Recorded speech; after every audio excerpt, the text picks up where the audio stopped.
Saya mulai dulu aja, nanti kalau ada pertanyaan silakan tanya dulu ya. Jadi sekarang kita akan bicara tentang pengenalan ke Google Design Sprint. Jadi sebentar aja, cuman intro, jadi nggak bakal terlalu detail. Jadi harapannya nanti habis dari chit chat ini teman-teman semua cari tahu lebih banyak, terus belajar gitu, diskusi sama di grup UX Indonesianya gitu. Saya share aja 10 menit gitu ya, biar nanti kita bisa mulai tanya jawab. Oke, Mas.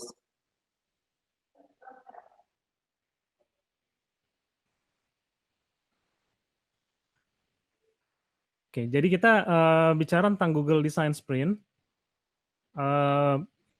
Mungkin ada yang udah familiar dengan Design Sprint, ada yang belum. Ini mungkin kita menjelaskan buat yang belum familiar aja gitu ya. Jadi kalau misalnya kita buat software atau bikin produk, itu kan pasti ada proses buat kita diskusi idenya apa, features-nya apa gitu kan. Kemudian muncul requirement-nya seperti apa, kemudian dibikin gitu. Nah, kalau kita lihat proses product development biasanya kelihatan ya. Jadi biasanya ada yang modelnya kayak gini, kayak waterfall.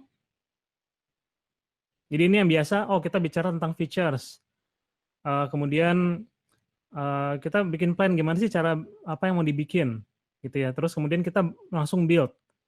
Setelah itu di reviewnya baru terakhir. Jadi banyak banyak yang kejadian kayak gitu, udah bicara features-nya, udah dibikin produknya, udah 3 sampai 6 bulan, kemudian baru di review, baru dites ke users. Itu yang sebutannya yang waterfall gitu ya. Nah, ada lagi yang namanya agile. Yang agile ini dia siklus buat discover, plan, build, review-nya itu cepat gitu, dalam waktu yang singkat beberapa kali bikin iteration. Nah, kemudian review-nya itu diubah. Jadi sebelum di-build itu di-review dulu. Nah, itu yang agile gitu. Jadi kita discover tuh biasanya kita kalau gampangnya cari ide atau tanya-tanya ke orang apa sih kira-kira masalah yang mereka punya. Kemudian kita plan features-nya apa aja nih yang perlu dibuat. Setelah itu kita review, kemudian kita build. Nah, terus kemudian ini ada iterasinya, ada iteration yang cepat gitu ya, discover, plan, review, build. Nah, itu yang agile. Nah, kalau kita bicara software development secara umum, ini ada penjelasan yang bagus banget nih. Ini ntar bisa dilihat kartunnya ya, bisa dilihat story from software development, explain with cars. Jadi kalau kita lihat gimana sih bentuk kita proses development dari software itu ada macam-macam. Nah, jadi misalnya yang pertama kita lihat ini yang waterfall tadi. Jadi yang model waterfall itu ini ada orang yang klien yang ngasih requirement-nya, dia pengen apa aja, pengen seperti apa. Kemudian ada desainernya yang bikin langsung dan bisa dilihat ini terpisah gitu ya. Jadi nggak ada interaksi antara klien sama desainernya. Kemudian masuk ke production, apa yang dipengenin sama user seperti ini mobilnya, tapi munculnya kayak gini gitu. Jadi ada semacam disconnection kalau waterfall. Kemudian tanpa ada usernya, itu langsung dibikin, dites, dan langsung dijual. Jadi bisa dilihat nanti yang beli orangnya beda dengan yang minta gitu ya, karena yang yang awalnya minta itu requirement-nya beda gitu dengan yang dia mau gitu. Ini yang waterfall biasanya kayak gini gitu. Jadi sedikit interaksi antara klien atau orang bisnisnya dengan desainer, yang bikinnya juga nggak ada interaksi dengan desainernya, langsung dibikin, dites, langsung dijual. Terus yang agile, nah ini udah mulai nih, agile ini udah mulai ada transparansi. Jadi klien itu bisa ngelihat apa yang lagi dibikin. Jadi klien juga involved di prosesnya. Dan biasanya agile itu adalah pakai small incremental changes. Jadi feature-nya yang dibikin kecil-kecil dulu gitu ya. Jadi nggak langsung, kayak gini misalnya supercar, nggak, dia langsung bikinnya incremental changes. Ada lagi metode yang software development namanya Kanban. Nanti bisa dilihat detailnya. Saya mau cerita ini biar tahu apa sih design sprint itu fit-nya kemana gitu. Kanban ini lebih kepada kayak to-do list gitu. Jadi ada to-do, in action, QA, done. Emang lebih terstruktur, tapi lebih kepada dia supaya nggak chaos gitu ya, karena tasknya banyak banget, features-nya banyak, gimana make sure supaya semuanya terorganisir gitu. Ada lagi mungkin yang familiar yang kalau engineers namanya Scrum gitu ya. Scrum, ada lagi expertnya, saya nggak terlalu expert di Scrum, tapi dia hampir mirip dengan apa namanya, agile di mana ada kayak siklus 2 sampai 4 minggu gitu ya buat bikin sesuatu gitu. Jadi ada semacam yang scrum master-nya, dia biasanya yang, semacam kayak project management buat buat, make sure produknya dibikin dalam waktu yang sesuai. Kemudian ada testing, jadi, scrum ini udah lebih advance daripada waterfall. Nah, yang kita akan bahas nanti design sprint itu masuk ke yang lean, yang terakhir. Nah, lean ini targetnya adalah untuk fast delivery dan minimal waste. Jadi bikinnya sebisa mungkin yang sedikit dulu, gimana sih bikin mobil seperti apa, instead of like building, the entire car gitu, dia building-nya yang small kayak gini dulu, kemudian dites dulu dengan user. Dilempar ke pasar, kemudian dites. Nah, kalau kita bicara design sprint, nah itu kan dalam prosesnya itu kan tadi dilihat banyak, orang yang terkait ya. Jadi ada orang bisnis, ada engineers, ada, desainer gitu kan. Nah, kalau kita bicara tentang inovasi, itu inovasi sebenarnya adalah sweet spot antara orang, jadi people desirability, apa yang orang inginkan, orang butuhkan, pain points-nya, dengan business viability, dan kemudian ada technical feasibility. Jadi ada 3 hal ini yang harus kita, eee, apa namanya, pertimbangkan kalau kita pengen buat suatu produk atau software atau apps atau layanan apapun gitu ya. Nah, yang jadi tantangannya adalah gimana sih, pihak biasanya orang-orang ini beda-beda gitu kan. Kalau people disability biasanya kalau nggak desainer yang lebih peduli ke users, kalau nggak dia misalnya researcher atau, UX designer biasanya. Kemudian bisnis, ini orang bisnis, dari mulai produk atau misalnya orang bisnisnya sendiri, kemudian orang technical, orang engineering. Nah, biasanya tiga tiga pihak ini istilahnya, nggak selalu ini gitu ya, nggak selalu akur istilahnya gitu. Nah, jadi tantangannya gimana cara kita cari sweet spot-nya. Nah, eee, muncullah design sprint. Jadi design sprint ini adalah, satu framework, yang buat tim biasanya size-nya antara 3 sampai 7 orang gitu, buat solve and test ideas. Jadi untuk, memvalidasi ide kita dalam waktu yang relatif singkat 2 sampai 5 hari. Prosesnya gimana? Jadi ide awalnya ini design sprint munculnya dari Google. Kalau teman-teman udah ada yang baca bukunya, itu ada bukunya dari Jack Knapp. Kalau model awalnya sendiri seperti ini. Jadi, di awal ini ada 6 stages dari design sprint. Dari mulai tahap understanding, define, diverge, decide, prototype, sama validate. Saya mau kasih contoh aja waktu saya, mungkin lebih nggak perlu teori banyak-banyak karena waktunya cuma 10 menit. Jadi saya langsung ngelihat contoh waktu, saya di Rakuten, waktu saya jadi head design di sana. Ini ada project buat kita improve, eee, apps-nya. Jadi Rakuten ini tentang, video on demand. Video on demand kebanyakan isinya tentang Korean, movie sama, Japanese drama gitu, Korean drama.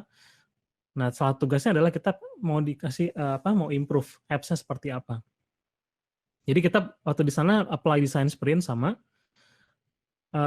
ini salah satu prototype-nya, dia masih prototype, termasuk ini bikinnya juga kayak konsepnya, jadi bisa dilihat kalau kita design sprint itu sebisa mungkin muncul konsep tapi nggak perlu bagus-bagus gitu, yang penting konsepnya, ketangkap gitu ya sama engineers-nya. Jadi kelihatan, low, prototype gitu, low fidelity prototype. 6 stages dari design sprint. Dari mulai tahap understanding, ini kayaknya harus ada yang nge-mute nih, sebentar. Ya. Oke. Nah, ini jadi tahapnya yang kita kerjain adalah kita, saya initiate design sprint, kemudian yang terlibat di design sprint ini adalah, user dari pihak dari, bisnis, ada product manager, ada designer, ada engineers, ada researcher di sana. Jadi kita, ngelakuin aktivitasnya ini kolaboratif jadinya. Jadi kalau biasanya misalnya yang tradisional orang bisnis atau product managers, come up with like a wireframes gitu sama requirement, kemudian desain baru bikin, high fidelity mockups-nya, atau baru bikin wireframes-nya yang lebih refined dari product managers. Kalau di sini semua ikut, dalam prosesnya. Jadi dalam prosesnya semua ikut dari mulai, mengerti tentang bisnisnya, kemudian sketching. Jadi yang sketch ini bukan cuma desainer. Jadi waktu yang sketch ini semua ikut dari mulai engineers, bisnis ikut semua sketching solusinya. Kemudian setelah itu dalam waktu 2 hari, itu bikin prototype. Prototype ini dibuatnya dalam waktu kurang dari 4 jam. Jadi salah satu contohnya prototype.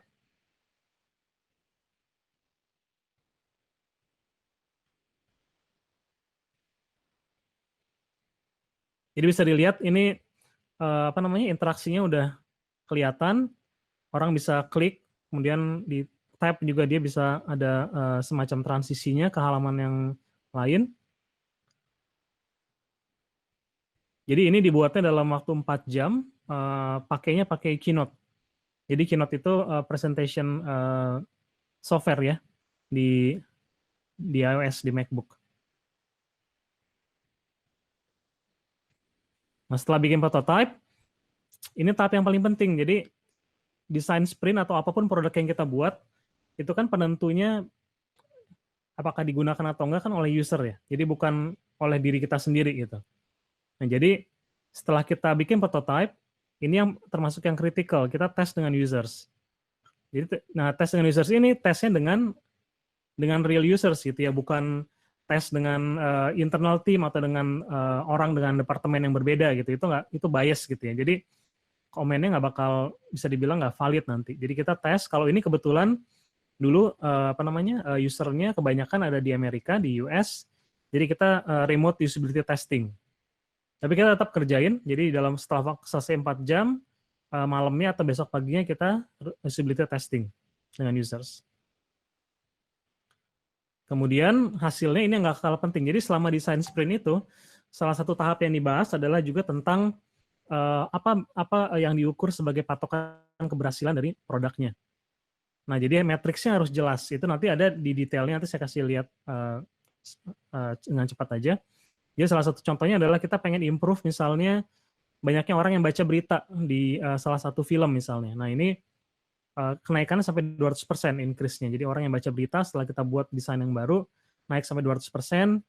Kemudian kalau di video itu ada orang yang bisa taruh komen di videonya itu naik sampai 300%. Kemudian komennya sendiri, jadi orang apa namanya ngobrol tentang film itu naik sampai 100%. Jadi apa namanya bagian dari design sprint juga itu penting buat menentukan patokan keberhasilan dari produknya. Jadi kita lihat juga apa namanya hasilnya maksudnya banyak komen yang positif gitu ya di App Store-nya sama di Google Play-nya. Jadi itu termasuk kenapa kita bisa bilang bahwa apa namanya proses desain sprint ini termasuk proses yang apa ya jadi favorit saya gitu ya. Karena dari mulai tahapan kita mengerti bisnisnya sampai kita apa namanya menentukan target strateginya kemana, kemudian diverge ini di mana kita sketchingnya tadi cari solusi, kemudian kita buat prototype-nya. Jadi prototype itu adalah clickable mockups gitu ya. Jadi mockup yang bisa diklik sama orang sehingga kita bisa tes ke usernya. Dan ini dikerjakan semua dalam waktu 2 sampai 5 hari. Nanti kalau misalnya mau baca, slides-nya ada. Jadi saya ada slides yang memang dipakai di apa namanya di setiap proses yang saya ini fasilitasi.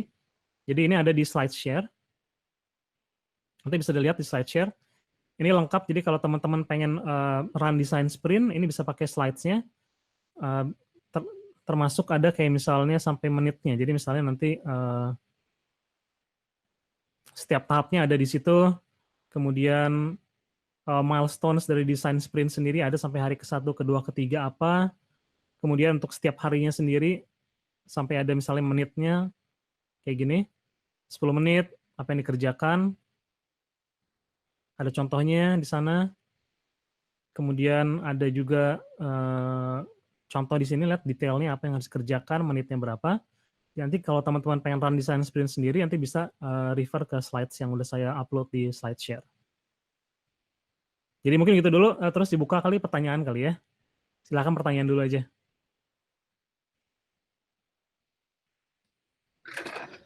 Ada yang mau tanya di sini? Oh, mau nanya. Ya, Pi. Indikasi proses sprint ini bisa diketahui itu gagal ya, bukan lihat dari outputnya yang divalidasi ke user ya. sprint itu bisa dilihat nggak indikasinya gagal atau enggak? Pas di mana biasanya? Dari pengalaman Mas Boris sendiri. Ya. Jadi kalau proses sprint sebenarnya nggak bisa dibilang gagal gitu ya. Karena dari setiap proses yang kita buat di desain sprint, misalnya kita belajar, misalnya kita kan selalu ada hipotesis ya gitu ya. Kalau kita buat desain kan selalu hipotesis gitu kan. Nah, kalau kita buat hipotesis, kemudian pas kita tes ternyata orang behavior-nya beda atau orang nggak ada yang pakai, jadi kita belajar satu hal bahwa ngerjain hal itu nggak benar gitu. Jadi kita coba yang lain. Pas di cycle sprint lain, kita coba lagi yang lain. Jadi sebenarnya kalau kita bicara design sprint, sebenarnya nggak ada kata gagal gitu. Karena semuanya selalu learning process. Jadi kalau misalnya kita lihat hipotesis kita, kalau misalnya saya bikin kayak tadi yang contoh Rakuten, kita bikin dia misalnya horizontal scrolling. Ternyata orang nggak ada yang klik yang bagian paling kanan misalnya. Nah, jadi kita mungkin masukin ke sprint selanjutnya, kita buat mungkin nggak horizontal scrolling, tapi semua vertikal misalnya. Terus kita coba lagi,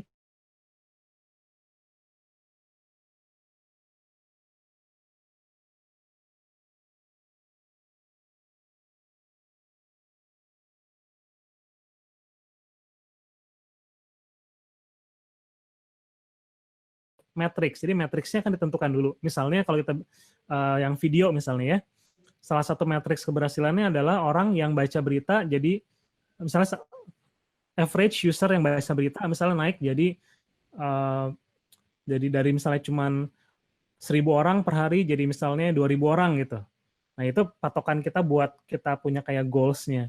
Tapi pas kita launch misalnya yang ternyata baca berita cuma 1.500 kurang 50%, nah kita berarti ntar pas di sprint selanjutnya kita harus improve nih gimana caranya biar kita bisa dapat yang 500 lagi. Jadi nggak pernah ada patokan kegagalan sih, tapi lebih kepada matrix yang mau dicapai apa, kemudian sekarang udah tercapai atau belum, kalau enggak nanti pas di cycle selanjutnya kita improve lagi gitu. Gitu ya, Vi?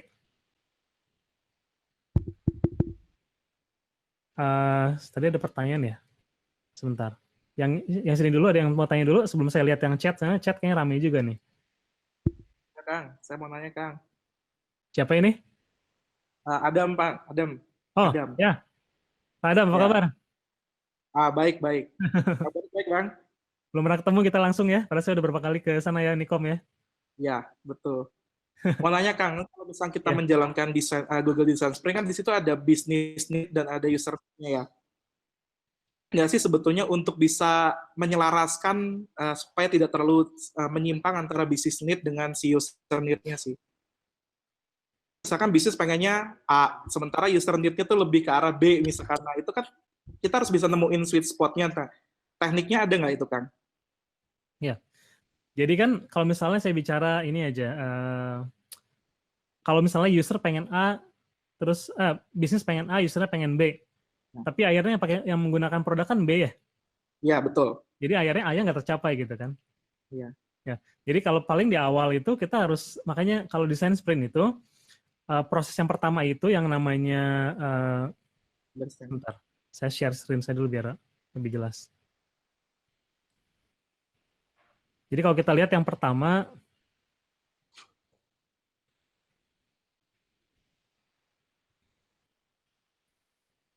di stage yang pertama, itu kita buat namanya understand. Nah, understand ini adalah tahap di mana kita nggak bicara solusi dulu, tapi lebih kepada ngerti produk itu dari berbagai sudut. Jadi ada kita bicara tentang visi, kemudian kita bicara tentang voice of the users, tentang customer. Kemudian kita bicara juga kompetitor audit, gimana sih kompetisi di luar sana, kemudian teknologi. Nah, dari sini harapannya adalah semua bakal punya pengertian yang sama. Jadi kalau misalnya awalnya bisnis ngotot kayaknya feature A nih harus ada gitu kan. Tapi ternyata pas kita melewati proses ini yang understand, karena bisnis ada di ruangan, idealnya dia juga ngedenger apa yang menjadi voice of the users. Jadi biasanya voice of the users ini dibawa insight dari, kalau user research, bisa user survei, atau bisa juga hasil dari usability testing itu dibawa biasanya. Nah, dari sana kelihatan match nggak sih apa yang dipengenin sama user bisnis dengan apa yang sebenarnya jadi kendalanya dari user. Nah, biasanya muncul di situ. Nah, dari situ biasanya punya pemahaman yang sama.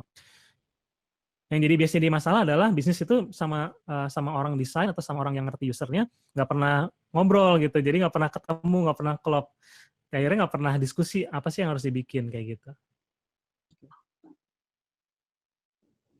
Kira-kira itu jelas ya? Ya jelas Kang. Cuman di salah satu buku yang saya baca ada di Universal Ya. Design Sprint.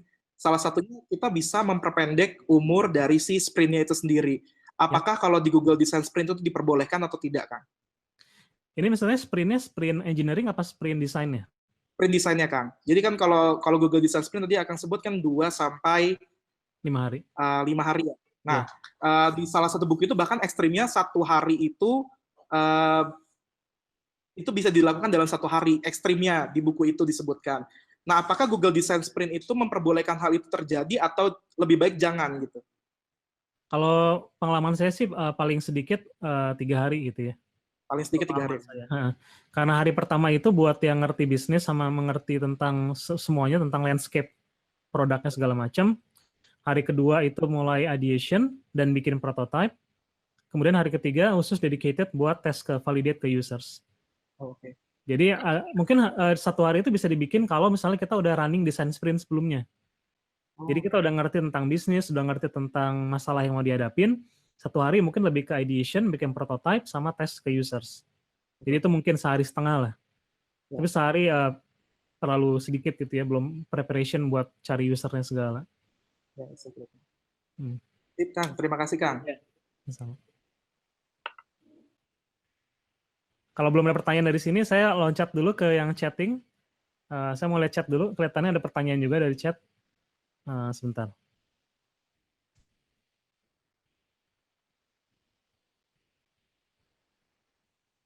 Pertanyaan dari yang chat.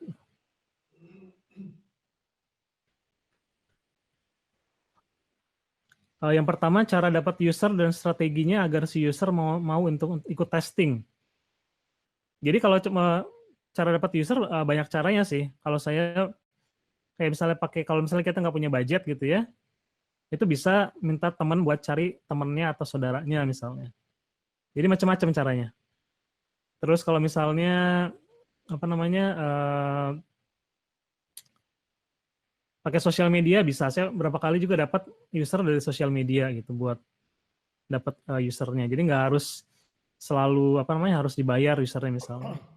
Kemudian kalau si user mau ikut testing, ya kalau dia nggak mau ya jangan dipaksa gitu ya. Jadi harus sukarela gitu. Jangan kalau si user mau testing gimana ya, kalau nggak mau ya jangan dipaksa.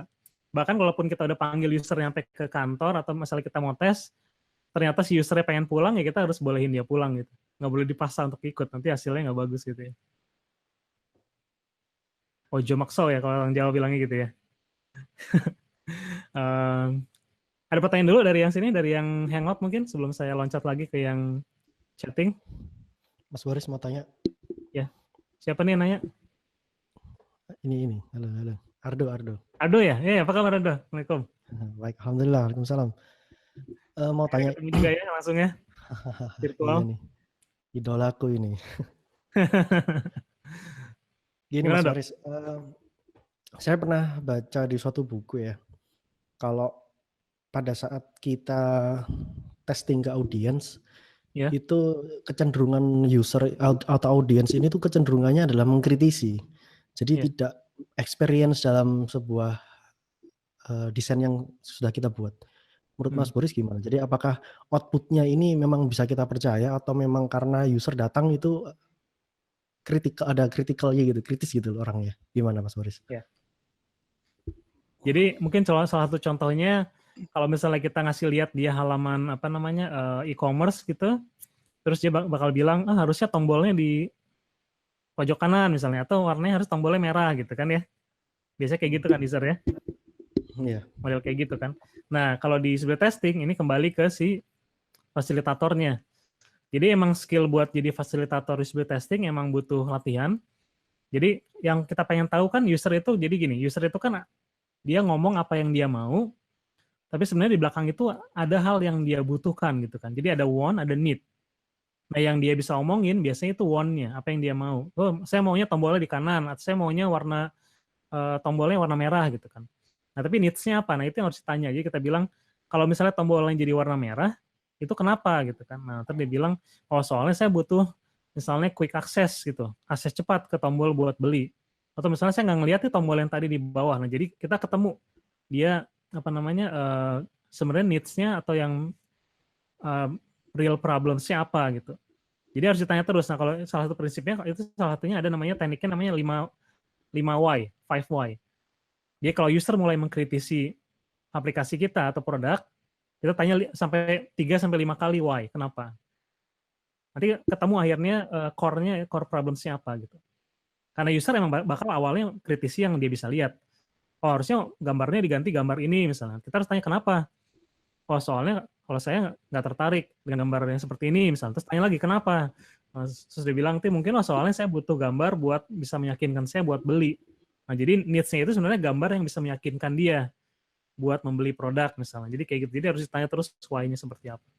Jadi emang kalau user pasti awalnya kritisi karena apa yang dia lihat langsung kan. Dan produk emang user interface emang apa yang langsung dia lihat gitu.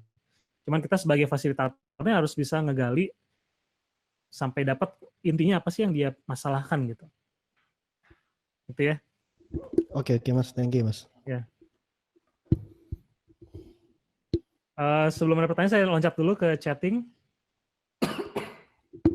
Ini Arif Fikri nonton doang nih, harusnya join ya Arif Fikri ini. Oke, pertanyaan, apa yang membedakan antara Google Design Sprint, Design Thinking, sama User-Centric Design? Hampir sama semua konsepnya. Yang beda itu lebih ke, kalau Design Sprint ada time constraint-nya, dan apa namanya, heavy on prototyping. Jadi Design Sprint itu ada kayak limited waktu 2-5 hari, dan prototyping-nya itu dipaksa harus bisa selesai dalam kurang dari sehari biasanya, 4-6 jam. Tapi kalau prosesnya dari mulai mengerti bisnisnya, mengerti user, kemudian nentuin fokusnya di mana, kemudian bikin apa namanya prototype-nya, kemudian dites ke user itu hampir sama. Kalau user-centric design ya lebih gimana user itu jadi center. Kalau kan gini, jadi ada yang produk yang dibangunnya based on business, jadi bisnisnya minta apa, dibikin terus. Kalau user-centric design, sejalan dengan proses design sprint, di mana di awalnya kita bicara tentang berbagai aspek gitu kan, dari bisnis, dari teknologi, dari user, kemudian gimana cari seimbangnya. Jadi bukan cuma tentang user sebenarnya. Kalau kita bicara user, itu user kita ada 3. Jadi ada user yang consumer, ada user yang bisnis, sama ada user yang teknologi. Jadi user-centric design ini harus cari sweet spot-nya antara 3 pihak ini gitu. Ada pertanyaan lagi yang ini, Hangout? Pertanyaannya silakan ya kalau ada pertanyaan.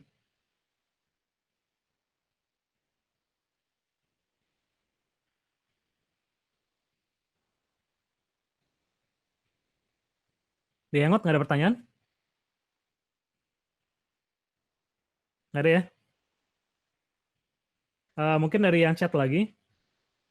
Dari Muharram Adi Nugraha. Kalau bahas desain sprint, terutama untuk desain sprint yang lumayan cepat dan ngebut, apa capable untuk diparalel dengan lebih dari satu project? Ya itu kembali lagi ke ini ya, timmu ya Muharram ya. Kalau timnya bisa ya kenapa enggak gitu. Jadi sprint bisa jalan paralel berapa aja, tergantung timmu bisa handle apa enggak gitu. Kemudian ada siapa lagi nih?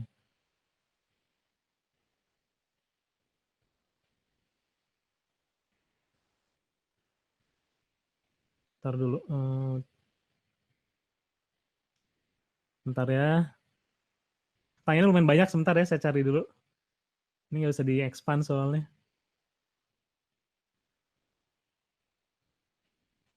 Tentang menentukan matriks.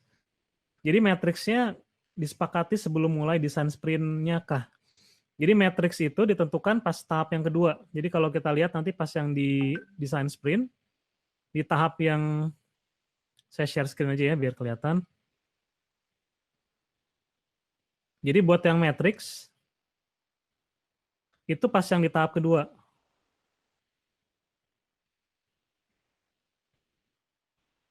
Jadi pas di tahap define, itu ada stage, ada tahapnya di mana kita nentuin matriks yang diukur apa.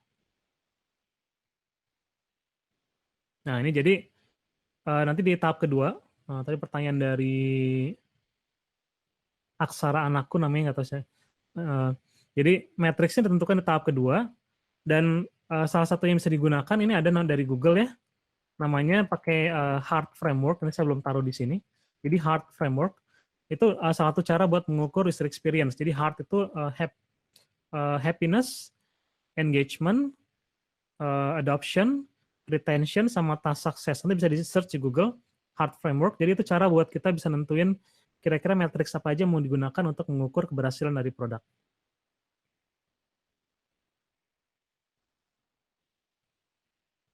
Terus Laurencia Maudiana, boleh cerita sedikit tentang proses understand-nya. Jadi proses understand-nya ada di sini.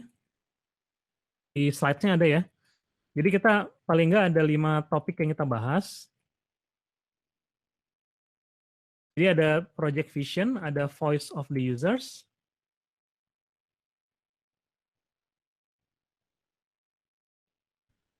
kemudian ada existing product audit, ada competitor, sama technology consideration. Nah, jadi caranya biasanya untuk yang apa namanya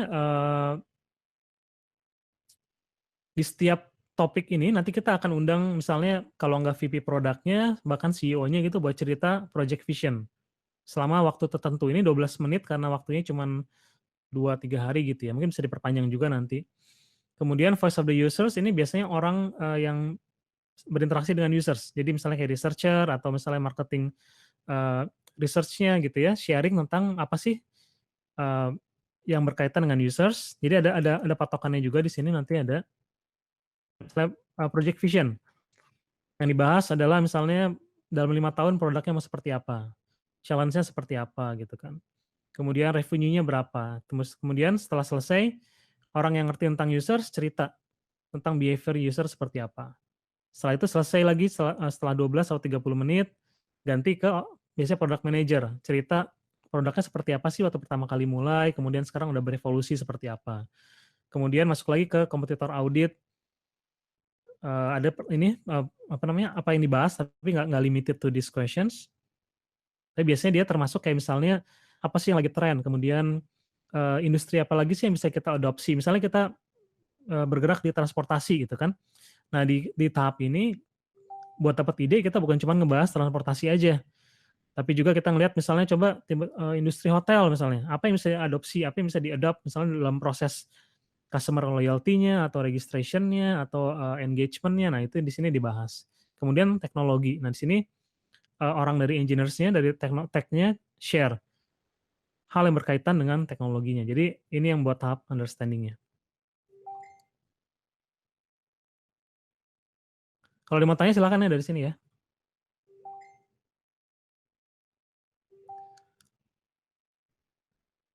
Ada dari Makarius, desain sprint bisa diterapin tidak hanya di produk digital aja, ya bisa di mana aja.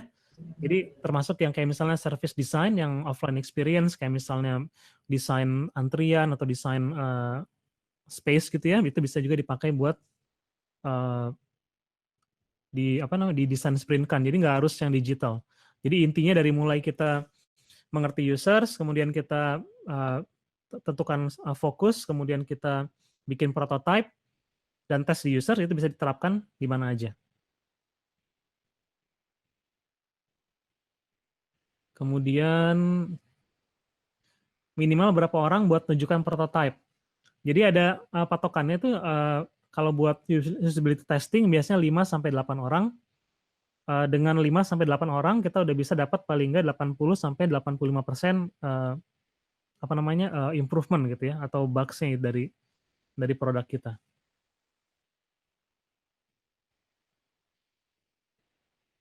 Ada pertanyaan dulu di sini dari yang ini hangout? Saya mau nanya. Assalamualaikum. Waalaikumsalam warahmatullahi wabarakatuh. Agil ya? Ya. Sorry nih, lagi di kantor. Pertanyaannya gini Bang, Kang. Bedanya design sprint sama lean UX apa sih? Terus pas tahap prototyping, itu kan kita nge-sketch gitu kan. Nah kan di edge gitu kan. Nah itu cara penilaiannya yang efektif gimana sih? Terus yang menentukan itu akan digunakan atau enggaknya siapa dan gimana prosesnya? yang efektif. Ya. Itu aja sih.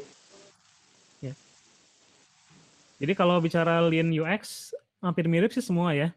Kalau yang design sprint kebetulan dari Google design dari Google gitu. Jadi dia punya metode yang tadi saya bilang lebih kayak spesifik time constraint gitu, terus kayak prototypingnya di limit berapa jam gitu kan.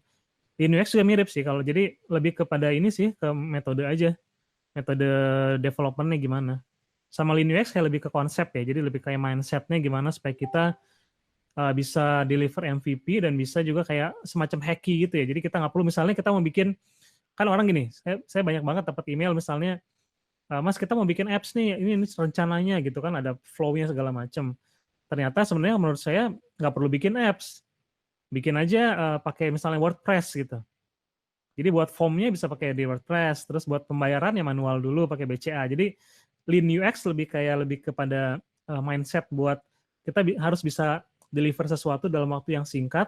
Kemudian gimana caranya? Nah, design sprint itu salah satu cara buat kita bisa tactical-nya, execute-nya. Jadi lebih ke tactical-nya kalau design sprint. Terus tadi Agil cerita tentang apa namanya yang Crazy 8. Jadi kalau Crazy 8 itu nanti kan sistemnya voting ya. Jadi mungkin yang belum familiar nanti bisa baca. Nanti setelah kita sketching, kemudian kita ditempel di tembok, masing-masing orang ngejelasin apa namanya sketch-nya, kemudian tiap orang vote pakai stiker yang dots gitu. Itu pakai vote. Jadi based on masing-masing ini aja common sense, kira-kira mana yang paling bagus solusinya buat masalah yang dihadapi sekarang.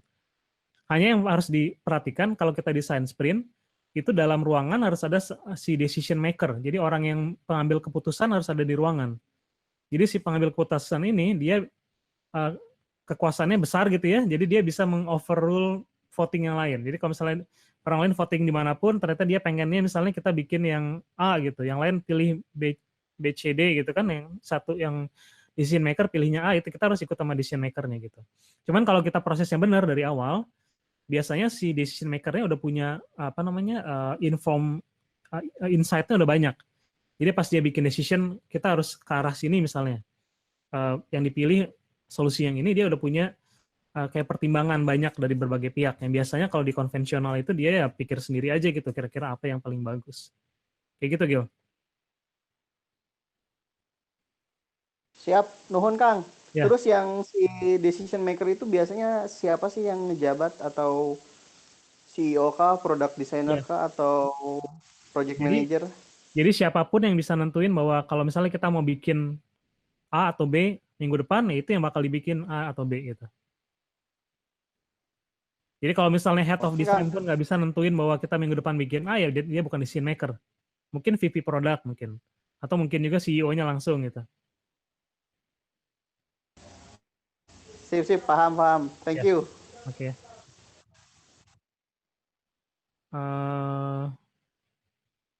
Ini ada pertanyaan dari Fadli. Fadli, linknya ada di atas tuh Fadli. Fadli ini CEO-nya Pasienia. Dia dokter tapi buka startup sendiri, Fadli Willy Handarwo. Kalau misalnya design sprint di kampus, case-nya bukan feature, tapi strategi buat ngejual. Kalau Crazy 8-nya output-nya gimana? Nah, itu Crazy 8-nya, jadi kalau kita bikin sketching itu nggak harus selalu apps atau web. Jadi bisa juga kayak proses, itu bisa juga Crazy 8 proses. Jadi nggak harus digital produk gitu ya. Misalnya kita ada kayak gini, strategi buat ngejual. Bisa aja yang Crazy 8-nya itu adalah berbagai metode buat ngejual. Jadi nggak harus interface, bisa juga kayak flow gitu.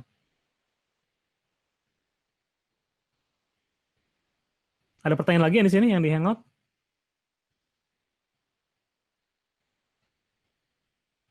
Belum ada? Mau nanya. Ya, Kan waktu kita habis mapping journey segala macam, terus kita interview lagi user, bakal banyak dapat ratusan, mungkin ya ratusan lah HMWI-nya ya. Terus habis itu kan kita vote, kita pilih yang sesuai dengan challenge-nya. Itu biasanya apa yang dilakukan dengan rest of HMW yang kita dapetin ya? Jadi biasanya yang HMW yang kita pilih kan yang di vote ya. Nah yang rest itu kalau misalnya dia penting, biasanya muncul lagi gitu ya. Jadi biasanya kalau di saya juga nggak dibuang gitu. Jadi post-it-nya itu didokumentasi. Jadi itu bisa jadi bahan masukan buat yang cycle sprint berikutnya. Tapi biasanya kalau dia penting, biasanya bakal muncul lagi di pas diskusi gitu. Jadi rules-nya adalah kalau dia nggak terlalu penting, mungkin muncul sekali tapi nggak muncul lagi. Tapi kalau emang dia critical banget, biasanya kita save gitu, di keep buat jadi bahan diskusi di sprint yang selanjutnya lagi. Soalnya sprint itu kan 2-3 hari ya. Otomatis yang hari keempat atau kelima ya kita udah maju ke yang berikutnya. Jadi kita visit yang HMU yang lainnya lagi gitu. Oke. Jadi jangan dibuang. Jadi itu aja. Kalau misalkan pernah nggak ngalamin seperti ini? Jadi ketika ini dalam satu sprint dengan satu challenge sendiri, terus kita develop prototipe-nya, tes sesuai dengan HMW yang kita pilih. Next, itu kan ada perubahan dari sisi produk itu sendiri ya. Otomatis kan bisa jadi HMW dan challenge-nya sudah tidak relevan lagi. Nah itu gimana? Pernah nggak ngalamin seperti itu? Otomatis kan HMW yang sebelumnya di sprint 1 udah nggak terpakai ya? Iya. Jadi biasanya kalau how might we-nya biasanya kalau kita udah milih, kan gini, kalau kita misalnya milih satu sprint, biasanya dia terkait dengan salah satu momen gitu. Jadi misalnya kayak pembayaran atau misalnya pembelian gitu kan. Ya jadi dalam satu sprint itu biasanya kita udah solve HMW yang penting buat momen itu biasanya. Nah kalau misalnya nanti kemudian muncul challenge lain setelah kita rubah, nah itu bisa jadi nanti masuk di sprint yang selanjutnya pas kita diskusi. Jadi ternyata pas diskusi itu, pas understanding, oh ternyata setelah ada feature A, behavior orang berubah gitu kan. Dari situ baru kita bikin ini lagi, challenge baru lagi. Ternyata dengan misalnya pembayaran seperti ini, orang jadi seperti ini, pembayarannya berkurang. Nah ntar bisa jadi ada bahan diskusi lagi gitu. Kemungkinan ada kayak gitu juga sih. Kemungkinan. Jadi misalnya saya ngerubah bentuk interaksi, misalnya dari tadinya ada horizontal scrolling, jadi nggak ada horizontal, vertikal semua, dan ada see all misalnya. Ternyata orang misalnya jadi nggak baca beritanya karena dia dibikin ke-push ke bawah gitu, si beritanya misalnya. Bisa jadi kayak gitu. Jadi nanti jadi bahan diskusi lagi, tapi sih, karena sprintnya emang nggak berhenti. Dan kenapa pentingnya kita punya matriks yang diukur, jadi kita bisa ngelihat kalau kita ngerubah sesuatu, matriks yang lainnya berkurang juga nggak gitu. Karena matriks semua harus dilihatin. Jadi misalnya kita situs ini gitu ya, video. Di video itu ada videonya, kemudian ada misalnya artikel, kemudian ada misalnya detail tentang artis misalnya. Nah kita kalau kita ngerubah sesuatu, misalnya kita harus mastiin paling nggak orang baca berita nggak jadi berkurang misalnya. Itu harus diukur semua. Jadi pas kita nentuin harus ada patokan keberhasilan. Nanti kalau misalnya ternyata berubah atau berkurang karena kita menambahin feature sesuatu, ya itu harus masuk ke sprint lain lagi berarti. Atau kadang-kadang kita revert back gitu ke yang sebelumnya. Gitu ya. Sambil siapin pertanyaan, saya lihat dulu ya yang di chat, soalnya ada beberapa pertanyaan. Dari Yosi Pratama nih. Mas Boris, ceritakan dong pengalaman waktu di Hacksprint di 1000 Startups. Hacksprint adalah gabungan hackathon sama metode sprint. Waktunya cuma 2 hari. Jadi mungkin yang nggak familiar dengan 1000 Startups, itu yang program dari Kominfo. Jadi saya salah satu mentornya. Jadi waktu itu kita ada program namanya Hacksprint. Jadi desain sprint digabung sama hackathon. Jadi hari pertamanya desain sprint, hari keduanya itu bikin. Kalau saya sih kemarin nggak sampai selesai gitu ya ikutnya. Cuman kalau menurut saya yang hari keduanya buat hackathon itu terlalu sedikit. Jadi kalau kita misalnya desain sprint yang efektif itu 3 hari kalau dari pengalaman saya. 2 hari terlalu sedikit, 3 hari itu paling pas. Jadi 3 hari itu udah dari tahap yang dari mulai awal, dari mengerti tentang bisnis, kemudian nentuin strategi, hari keduanya ideation sama bikin prototype, hari ketiganya full user research. Jadi itu udah paling pas 3 hari. Jadi kalau digabung sama yang Hacksprint emang kelihatannya terlalu mepet waktunya.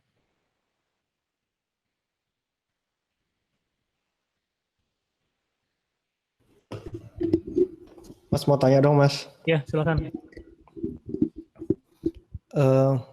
Yang pertama, buku yang direkomendasikan sama Mas Boris selain bukunya Jack Knapp, ada lagi nggak?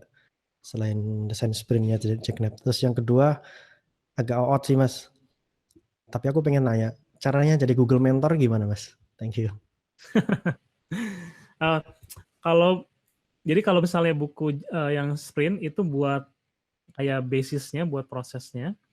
Terus kalau misalnya pengen detailnya, nah itu banyak-banyak segala macam. Jadi misalnya buat user research yang buat tahap ke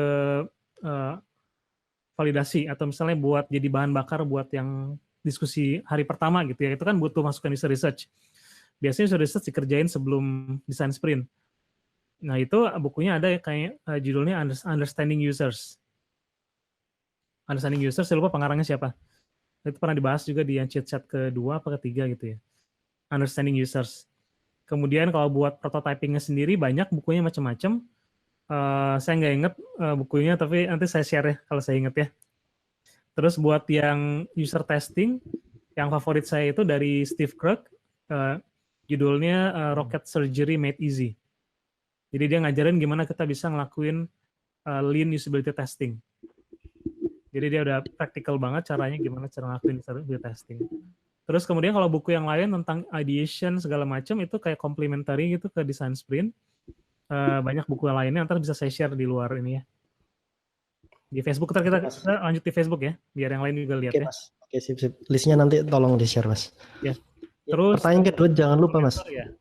Ya. Google Mentor ya, buat yang belum tahu saya sekarang lagi di Amerika nih, lagi di San Francisco. Setiap 6 bulan itu Google punya Google Launchpad Accelerator.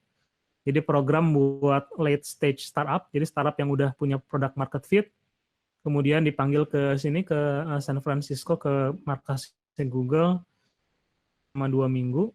Jadi ada berbagai mentor dari Google sendiri, dari Google Mentor. Kemudian nanti selama 6 bulan kita kasih mentorship. Jadi kalau mau jadi Google Mentor, awalnya apa ya? Saya lupa. Kayaknya karena saya sering sharing gitu ya. Sering sharing sama sering nulis artikel sama nulis kayak nge-tweet gitu segala macam pokoknya deh. Jadi semua yang berhubungan sama kontribusi ke orang gitu. Habis itu mulai dipanggil buat kayak ngasih aktif di salah satu acara Google gitu waktu itu di Singapura sama Jakarta. Dari situ mulai kayak diseleksi gitu. Jadi ada kayak seleksi gitu buat dipilih jadi Launchpad Accelerator Mentor. Jadi prosesnya panjang sih. Tapi yang pasti biasanya yang jadi mentor itu yang dia aktif contribute ke dunianya gitu. Entah nulis artikel atau bikin buku atau initiate kayak meet up atau banyak nulis artikel atau jadi kayak key opinion leader gitu di bidangnya. Nanti dia biasanya bisa identify ini orang kelihatannya soalnya banyak yang saya yakin banyak yang lebih ngerti dari saya tentang desain dan lebih bagus, tapi sedikit yang sering sharing gitu ke orang lain dan sering ngajarin. Jadi karena orang senengnya pinter sendiri. Kalau Google Mentor itu harus jadi mentor. Beda mentor sama konsultan ya. Kalau mentor itu kita ngajarin supaya dia bisa nanti jalan sendiri. Nah itu lebih butuh kesabaran lagi gitu buat ngajarin. Nah itu biasanya kalau saya udah sering, karena saya udah sering kayak ngadain meet up gitu di Singapura gitu, udah sering jadi kayak ngajarin orang, jadi ya gitu deh. Ya pokoknya yang penting initiate dulu aja, initiate sesuatu, nanti kalau udah sering ngajarin orang, nanti profilnya muncul sendiri gitu. Oke Mas Boris, makasih. Kalau tertarik saya bisa saya ikutin nanti ya kalau ada kegiatan. Wah mau banget Mas. Ya. Sebelumnya saya lihat dulu chatting, ada pertanyaan lagi nggak ya? Sebentar.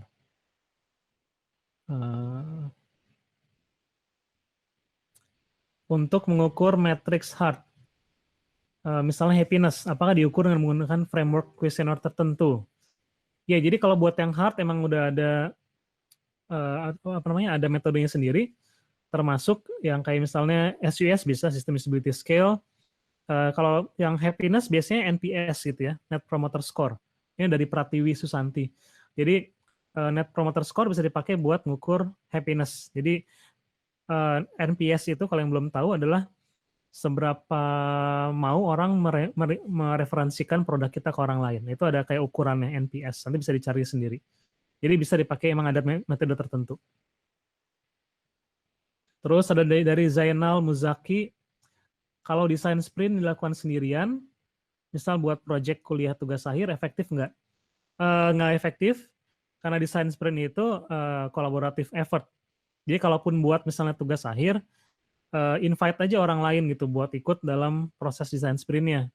Jadi nggak apa-apa orang di-invite, terus dia jadi kayak semacam tim membernya, itu lebih efektif dari Zainal Mutaki ya. Terus slide-nya nanti saya share.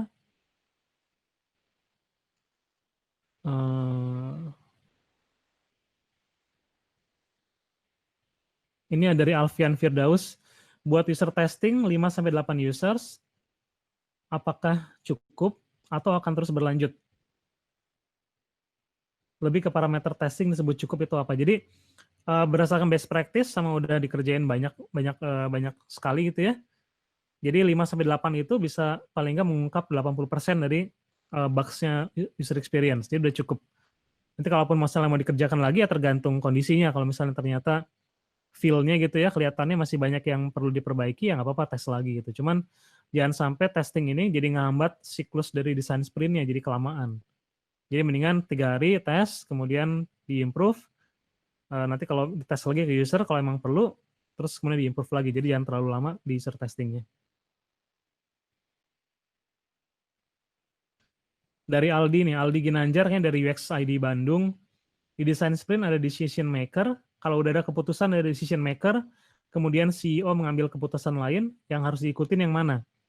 Ya kalau misalnya CEO-nya yang ambil keputusan, ya berarti decision maker-nya CEO-nya ya. Jadi jangan ada orang lain yang ngaku-ngaku bisa decision maker gitu. Jadi kalau misalnya ternyata yang top-nya adalah CEO-nya, ya CEO-nya yang harus ikut dalam mengambil keputusan, jangan orang lain. Ini dari Dayang ada message, ada pertanyaan lain ternyata di kuesioner. Yang di sini ada pertanyaan lagi? Yang di sini? Yang di Hangout?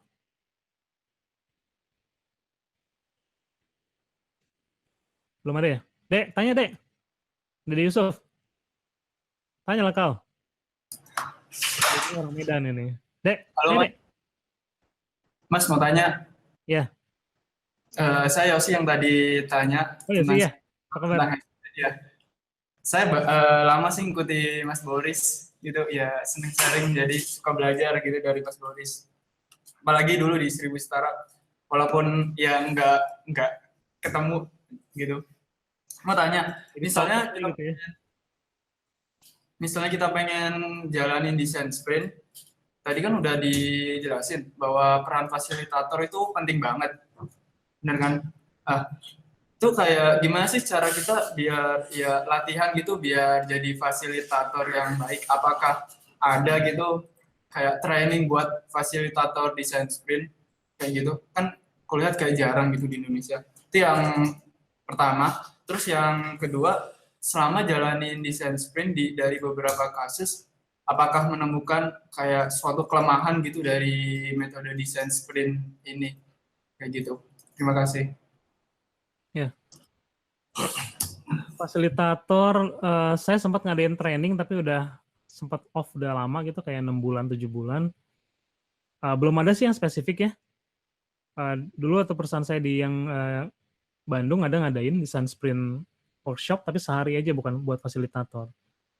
Paling saran saya buat sekarang, kalau udah tahu dasarnya, udah baca sedikit, nggak perlu baca semuanya. Itu saya nggak pernah baca semua buku gitu, biasanya saya cuma baca setengah gitu, terus baca overview-nya, udah langsung praktek. Jadi sama dengan hal lain juga, semakin sering kerjain nanti kita semakin bagus, terus nanti bisa dicari tahu. Misalnya pas tahapan buat research, ntar kamu cari tahu lagi atau diskusi, tanya ke orang-orang gimana sih cara research yang baik gitu, misalnya kayak gitu. Kemudian misalnya lagi fasilitator, ngerasa misalnya kurang dalam hal buat negosiasi atau dalam hal memfasilitasi, ntar cari tahu lagi gimana caranya buat jadi fasilitator yang baik. Jadi mungkin praktek yang banyak aja dulu, sementara trainingnya belum ada, mungkin nanti saya bikin trainingnya ya. Terus tadi apa yang kedua ya? Saya lupa. Aduh sorry, udah tua nih. Yang kedua apa tadi? Yang kedua tadi ini, apakah ada kayak kelemahan atau ada masalah waktu jalanin desain sprint di suatu kasus? Jadi kalau kita pakai desain sprint ini jangan saklek gitu ya. Jangan saklek semua harus dikerjain dari mulai understanding sampai prototyping dan harus 5 hari misalnya gitu. Jadi ada apa namanya, ada waktunya di mana misalnya mungkin kita cuma punya 2 hari, akhirnya ya dalam 2 hari itu kita banyak yang kita persingkat gitu sesinya. Atau kadang-kadang kalau kita udah ngerjain sprint sebelumnya, itu buat sprint selanjutnya lebih ke ideation sama buat prototyping. Jadi lebih ke gimana sih kita pakai untuk kondisi yang kita punya sekarang. Jadi dia kayak misalnya apa ya, kayak pisau serbaguna gitu ya. Jadi kelemahannya nggak ada sebenarnya. Lebih ke kadang-kadang kita makainya nggak tepat. Jadi misalnya kita kadang-kadang orang jadi ngerasa keberatan karena waktunya selalu 5 hari misalnya. Itu yang agak susah juga dimanapun gitu, di corporate terutama. Biasanya orang nggak punya waktu sampai 5 hari. Nah, biasanya kita gimana caranya dalam 2 hari. Kadang-kadang ada yang diskon, ada yang dipersingkat. Kalau sejauh ini saya belum ketemu sih kelemahannya apa. Lebih ke challenge aja gimana kita pakai metodenya sesuai dengan kondisi kita yang sekarang. Itu yang lebih ke tantangannya sih. Kayak gitu. Gitu ya sih ya. Nanti kalau kurang tanya lagi aja di Facebook ya. Oke, saya ke ini dulu, ada yang questioner nih. Ada yang udah tanya banyak. Pertama dari Bayu. Bayu Bagja ini salah satu pengurus UXI di Bandung. Berapa kali sprint buat validasi solusi? Apakah 1 kali sprint sudah pasti menjawab? Jadi sprint ini seperti yang saya bilang tadi ke ini ya, ke siapa Hopi ya. Jadi kita nggak ada akhirnya gitu ya. Selalu harus ada apa namanya sprint cycle. Jadi nggak bisa cuma sekali aja, nggak cukup. Kadang-kadang 1 kali nggak bisa ngejawab juga. Jadi beberapa kali. Ya tergantung kondisinya. Jadi nggak bisa dipastikan 1 kali udah kejawab apa enggak. Jadi yang pasti kita kerjain ya kita improve terus aja. Gitu. Terus yang kedua dari Zahra. Wah, Zahra ini pertanyaan 5 banyak banget ya. Zahra dari Tokopedia. Apa desain sprint yang dilakukan 1 kali hasilnya bisa dibilang valid? Sama kayak tadi pertanyaannya, tergantung kondisinya, nggak bisa dibilang bisa valid juga, tergantung sampai seberapa confident kita dengan hasil dari sprintnya. Kemudian dari semua fase step sprint, fase apa aja yang wajib atau penting dilakukan dalam waktu yang terbatas. Nah, jadi semua wajib dilakukan gitu ya. Jadi mendingan dikerjain dengan waktu yang singkat daripada nggak sama sekali. Terutama kalau misalnya dari fase yang jadi misalnya kita misalnya bikin prototype, kita bilang penting, tapi kalau kita nggak ngerti bisnisnya, nggak ngerti tujuan dari bisnis, nggak ngerti visinya, nggak ngerti matriks yang diukur, itu juga bakal susah. Tapi kalau kita ngerti tujuan, ngerti bisnis, kita bikin ideation, tapi kita nggak prototype dan nggak validasi, itu juga sama aja bohong gitu, karena akhirnya yang bakal pakai produk kita adalah user. User nggak bisa, kita nggak dapat feedback dari user, ya kita nggak dapat respons yang valid gitu. Jadi semua dikerjain, tinggal kita gimana cara kita ngatur-ngatur waktunya. Kalau saya percaya, kadang-kadang kebanyakan orang bilang nggak ada waktu, itu sebenarnya bukan karena nggak ada waktu gitu ya. Karena kita selalu punya waktu buat bikin produk gitu kan, entah itu diskusi atau meeting dan segala macam. Hanya dengan desain sprint, itu lebih dibuat terstruktur dan ada output yang jelas. Jadi waktunya ya dialokasikan ke desain sprint gitu. Waktu yang buat meetingnya, buat diskusi, dialokasikan desain sprint. Jadi selalu ada waktu yang bisa kita cari. Kemudian, apakah desain sprint project baru dan project lama perlu menggunakan fase yang sama? Sama semua prosesnya, nggak ada bedanya gitu ya. Terus apakah outputnya harus sampai prototype? Udah dijawab, harus sampai prototype. Karena kita pengen user menggunakan. Jadi kita pengen tes validasi dengan real users sebenarnya. Jadi makanya kalau misalnya lihat cara bikin prototype yang di desain sprint, itu selalu sebisa mungkin mirip dengan hasilnya, termasuk image-nya dan teksnya. Jadi nggak pernah kita teksnya misalnya pakai lorem ipsum gitu ya. Jadi kalau kita pakai lorem ipsum atau cuma placeholder aja, nanti user kan aslinya nggak seperti itu. Nah, itu harus seperti aslinya. Kemudian, adakah skala project ideal dalam desain sprint? Lebih efektif untuk project besar atau kecil, atau banyak, problem banyak atau sedikit? Jadi kembali lagi tergantung. Kadang-kadang kalau misalnya kita udah jelas, udah ngerti bisnisnya, kita udah ngerti visi misinya, orang semua udah on the same page, kita udah ngerti matriks yang diukur, yaitu lebih kepada kita bikin ideation sama bikin prototype. Jadi nggak harus project yang besar apa kecil. Kalau kita misalnya kita udah ngerti dan kita ada proses misalnya buat bikin ide, ya kita pakai desain sprint. Karena dengan desain sprint dari mulai edition, bikin prototype, sampai validasi, itu bisa dalam waktu yang singkat gitu ya. Jadi nggak ada sih lebih efektif buat yang proyek besar atau kecil sama aja. Karena intinya kan kita pengen memvalidasi ide bisnis atau solusi desain kita gitu. Mau besar, kecil, sama aja prosesnya. Ada pertanyaan dulu dari yang sini? Mau nanya? Ya. Nanya lagi, banyak banget. Kalau dari pengalaman selama ini ya, selama bekerja, jadi melakukan sprint di perusahaannya, Mas Boris sendiri lebih banyak role-nya sebagai sprint master, sprint member, atau dual mode? Kalau saya sprint master, ya. Jadi kalau yang sekarang ini sprint master itu, kalau saya sprint master dan saya sering ikut juga di di sketching-nya, di sketching yang buat yang besar gitu misalnya. Jadi kalau misalnya project-nya involve beberapa user, customer, atau sistem ini. Misalnya ada kayak e-commerce misalnya ya, ada consumer, ada merchant-nya gitu, ada supplier-nya. Nah, pas desain sprint, saya jadi fasilitator, kemudian pas sketching, saya ikut di yang consumer-nya, ikutan ngomong, karena saya pengen punya suara di situ, habis itu udah, begitu aja. Jadi dual. Memang susah yang buat sprint master doang, nggak bisa. Kalau kita ada di perusahaan yang sama, biasanya kita ikut paling nggak sketching-nya sama buat diskusinya, yang buat understanding. Yang paling challenging itu, terutama jadi sprint master, itu buat preparation. Jadi preparation sebelum sprint, dari mulai ngundang orang, terus mulai prepare buat usernya yang dites siapa, kemudian mastiin orang datang dengan persiapan, data-datanya ada dari data analis atau data scientist. Nah, itu yang paling challenging buat sprint master.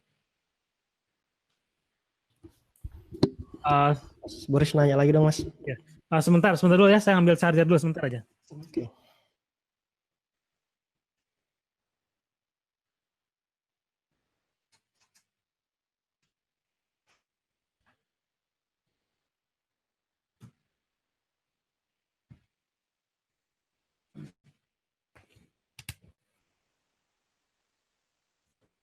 Oke, gimana, Dok? Iya. Audience, kita kan untuk pengetesan desain ini kan memang audiensnya harus spesifik ya, Mas ya. Ya. Nah, pertanyaan saya, kadang user ini tingkat apa istilahnya, tech savvy-nya itu berbeda-beda. Misal contoh gini, Mas, misalkan Mas Boris di Grab ya, itu kan ada user yang memang nggak terlalu tech savvy, ada yang user yang tech savvy. Ini kan tentunya behavior mereka berbeda. Ini gimana, Mas, menyikapinya? Terima kasih. Ya. Jadi kembali lagi tergantung feature apa yang mau dites gitu ya. Jadi kalau misalnya kita pun harus tahu tipe usernya yang dari mulai beginner, kan ada 3 paling nggak, ada beginner, intermediate, sama yang expert. Kalau expert di bidangnya, belum tentu dia expert di apps-nya gitu kan, jadi beda-beda. Jadi misalnya saya mungkin tech savvy, tapi pas saya menggunakan aplikasi transport buat pertama kali, saya jadi beginner juga gitu, karena nggak ngerti cara pakainya misalnya kayak gitu. Jadi pas kita ngerekrut, emang kita harus bisa paling nggak punya variasi tipe users. Bisa juga dimulai dengan beda demografik gitu ya. Walaupun kadang-kadang nggak jadi patokan juga sih. Kadang-kadang ada yang udah tua tapi tech savvy juga, ada yang masih umur 19 tahun, 18 tapi nggak ngerti apa-apa gitu kan. Jadi agak susah juga sih sebenarnya. Jadi tapi kita coba juga cari variasi, biasanya kalau nggak dia umurnya beda, range-nya umurnya beda, kemudian dia biasanya kayak misalnya latar belakangnya beda-beda. Jadi kadang-kadang dia mungkin profesional tapi lebih di bidang bisnis, bukan teknologi. Nah, jadi ada variasinya sih. Jadi emang harus sebisa mungkin bervariasi user yang ditesnya. Jadi kita insight-nya banyak.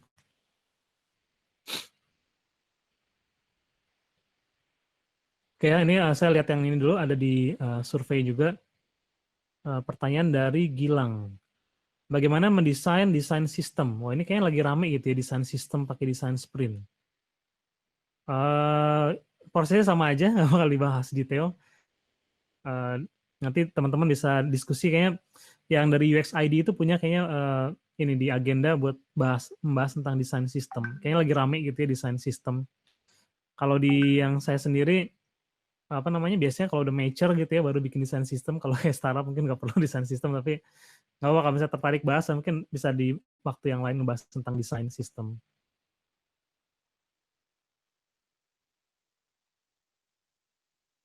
Siapa lagi nih?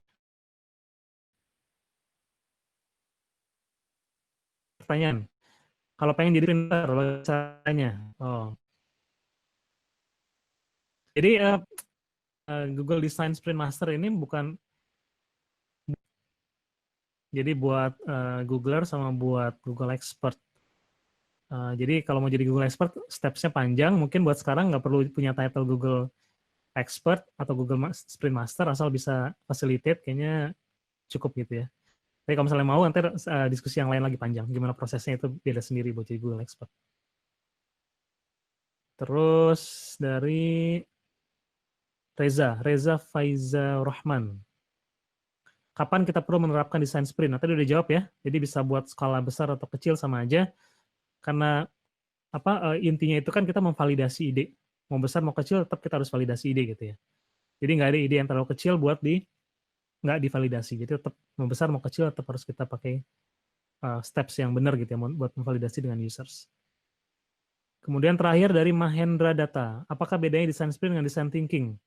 Jadi udah dibilang tadi, udah saya bilang design thinking itu salah satu yang mendasari design sprint juga. Jadi kalau design thinking lebih ke mindset-nya, approach-nya, design sprint itu tactical-nya. Jadi gimana kita ngelakuinnya dari mulai edition sampai prototype sampai validation gitu ya.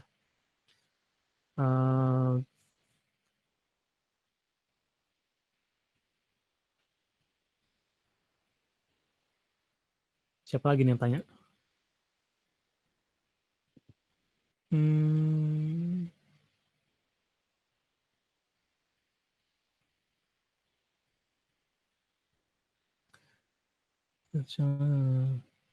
Dari Piut Dioni, design sprint intinya dari framework ini adalah breakdown challenge dan vote. Sebenarnya hal ini udah dilakukan orang dari lama. Tapi kenapa design sprint, kenapa orang consider successful? Jadi kalau sebelumnya, saya udah sebut sedikit tadi, metodenya kayak di mana-mana gitu ya, dan nggak terstruktur, dan nggak dalam waktu yang singkat, atau dalam waktu yang ditentukan gitu. Kalau design sprint ini ada kayak time limitnya, dan metodenya terstruktur. Jadi itu kenapa mungkin sekarang banyak yang adopsi, walaupun metodenya emang bukan metode baru gitu ya, karena dia emang adopsi dari banyak hal. Tapi dia yang pertama kali merangkum dalam satu structured method dan dengan waktu yang jelas gitu. Terus Alfian Firdaus, dulu saat kita di Google Launchpad Accelerator pertama, apakah sudah menerapkan desain sprint? Saya lupa Alfian dari mana ya. Jadi waktu saya jadi mentor Google Launchpad yang pertama, kita emang belum pakai desain sprint awalnya, karena itu masih baru gitu ya. Jadi kita belum pakai desain sprint, tapi metodenya udah hampir-hampir mirip dengan desain sprint. Itu dulu, ini dari Dio, tadi dibahas, Muhammad Dio. Gimana cara menentukan matrix, itu tadi dibahas, pakai yang salah satunya bisa pakai framework dari Google, yang hard framework, buat menentukan matriksnya. Oh, Alfian dari Kerjabilitas ya. Apa kabar Alfian? Sorry ya, udah lama soalnya, 2 tahun. Dulu belum pakai kita, belum, tapi metode udah mirip. Itu dulu. Ada pertanyaan lagi di sini? Ada, Kang. Ya. Saya mau nanya, Kang. Silakan. Ada. Ya, silakan tanya. Boleh nggak sih, Kang, di tahap prototyping kita menggunakan pendekatan participatory design gitu? Jadi kayak ngajak usernya untuk ikut nge-sketch gitu. Sedikit lah tentang sketch gitu. Apakah itu efektif juga nggak sih, Kang? Gitu. Kalau saya sih bukan nggak fan-nya participatory design ya. Participatory design, karena biasanya user itu dia nggak bisa tahu solusi sampai dia ngelihat barangnya gitu. Kalau saya kayak gitu biasanya. Jadi kalau misalnya buat produknya digital, biasanya kita nggak pakai participatory design sih. Tapi kalau misalnya mungkin yang kayak offline experience, kayak misalnya space gitu yang ada kayak kantor atau misalnya antrian, mungkin bisa gitu ya usernya digunakan. Pada saat bersamaan dia juga bisa kayak nentuin kira-kira kemana, karena itu ada kayak space-nya lebih natural buat mereka. Tapi kalau digital biasanya agak susah sih kalau buat saya. Karena mereka biasanya mereka ngomong apa yang mereka pernah lihat aja gitu. Jadi agak susah buat diikutkan dalam sketchingnya. Paling efektif kalau buat saya tim yang kita sebagai makernya kita buat dulu, udah muncul high fidelity prototype, baru kita kasih ke user. Jadi dia lebih punya gambaran kayak gitu. Oke, terima kasih Kang. Ya. Kalau mau Kang Adam sebelum masuk design sprint. Jadi kalau misalnya ya kayak gitu kan lebih kayak ideation sebenarnya kalau sama user ya. Nah itu bisa kita sebelum mulai design sprint. Jadi kayak misalnya kita ngadain research yang emang khusus kayak participatory design, terus kita ngadain kayak terpisah gitu sebelum design sprint. Nah, ntar inputnya itu jadi masukan di yang tahap yang pertama, yang understand. Kita bilang nggak user seperti ini, dia bikinnya seperti ini karena apa gitu. Tapi di yang tahap awal, bukan yang di sketching di tengah-tengah. Oke Kang. Ya. Terima kasih. Kang Boris mau nanya. Ini siapa ya? Oh, Gerald lagi. Aduh, bosen dah. Aduh. Kang, itu mana simpel aja sih. Jadi kan aku belajar ini juga IBM Design Thinking. Nah, perbedaan IBM Design Thinking dengan design sprint itu apa sih, Bang? Saya udah dijawab tadi berkali-kali ya. Oh, udah tadi. Ya ampun, gak denger aku. Nggak, Baru join soalnya yang hangout. Saya mentor, harus sabar saya. Jadi kamu thank you. Gerald, kamu buka linknya ya. Terus tonton lagi dari awal. Ya ampun, iya. Soalnya tadi aku baru join nih. Oke, sip. Gak apa. Jadi ya intinya bukan pengenalian diri, tapi intinya hampir sama metodenya ya. Dari mulai kita understand business sampai kita bikin ideation, prototype, validate. Cuma kalau yang Google Design Sprint memang punya kayak metode terpisah sendiri gitu yang kayak waktunya ditentukan, kemudian dia ada metode-metode khusus di setiap stage-nya gitu. Lebih gitu aja sih. Tapi kalau ini sama aja. Rohnya sama, mirip. Oke, terima kasih. Nontonnya jangan quit dulu. Yeah. Yang lain gimana? Udah?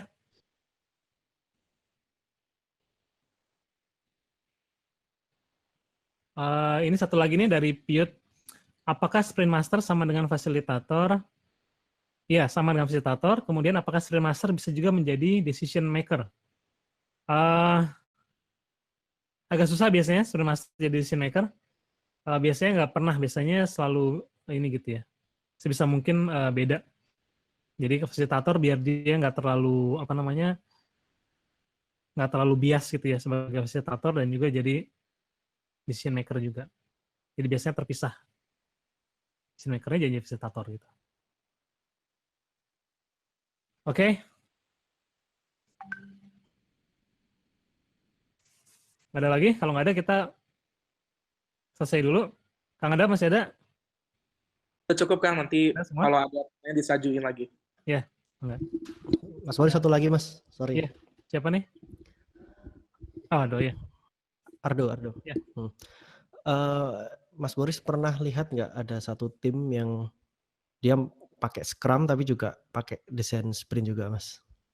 Ya jadi Scrum itu kan lebih kepada engineering sprint ya. Jadi lebih ke engineeringnya dia buat metode buat nge-develop software. Nah, itu sebenarnya bukan pengganti gitu ya. Scrum sama design sprint bukan. Jadi design sprint itu bukan sprintnya Agile gitu. Jadi design sprint ini lebih ke proses di mana kita desain, biasanya muncul ide sampai muncul prototype. Itu biasanya kan prosesnya tuh agak isolated gitu ya, terisolasi. Biasanya dapat requirement dari produk, terus nggak pernah diskusi sama orang bisnis, nggak pernah apa, tiba-tiba orang desain bikin wireframes, bikin prototype gitu kan. Nah, proses buat muncul prototipe-nya itu diganti sama design sprint. Tapi design sprint ini nggak menggantikan Scrum, karena Scrum lebih ke engineering proses, bukan di desain prosesnya. Jadi komplement. Oke, Mas, menjawab, Mas. Terima kasih, Mas. Jadi misalnya sebelum sprint planning biasanya, jadi kalau kita bicara Scrum ada sprint planning. Si sprint planning itu salah satu inputnya adalah spek dari produk sama biasanya ada wireframes. Nah, buat jadi masuk ke proses Scrum-nya itu, nah proses itu kita bikin pakai design sprint gitu buat munculin wireframes-nya sama buat prototype-nya gitu. Oke ya.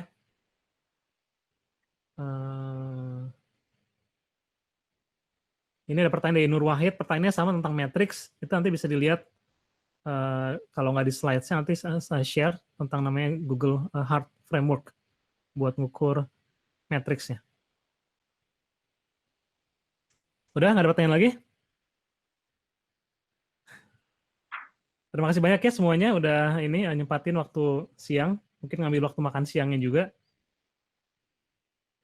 Terima kasih juga, Kang. Ya, nanti kita insya Allah ketemu lagi. Tolong nanti kalau di sana tolong share juga, jangan pelit buat share ilmunya. Siap.